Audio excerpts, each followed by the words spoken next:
il centro che io formavo. Vi assicuro, era uno spettacolo stupendo. Fu una delle uniche volte in cui potevo sentirmi realmente forte, giacché quella disposizione da loro volontariamente presa voleva dire che altri, prima di arrivare a me, doveva passare su di loro.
Vengono resi gli onori finali al comandante delle scuole dell'Arma dei Carabinieri che lascia il luogo della cerimonia.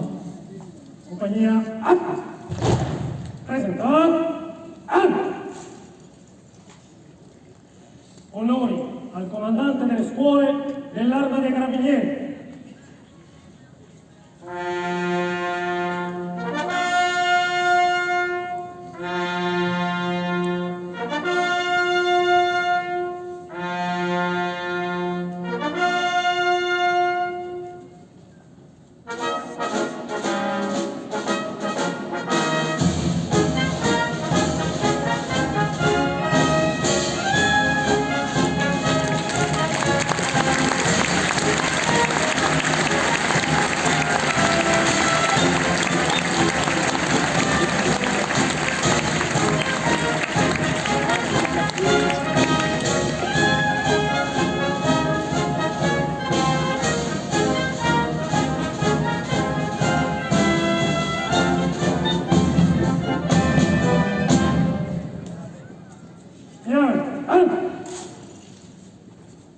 Compagnia, rispondo.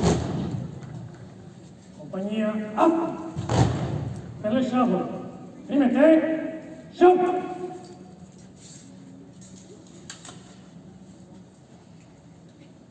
Rompere le mie.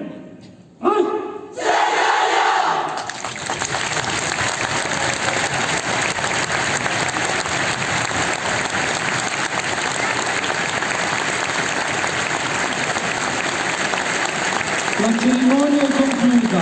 Si ringraziano le autorità e l'intendimento pubblico per il loro intervento.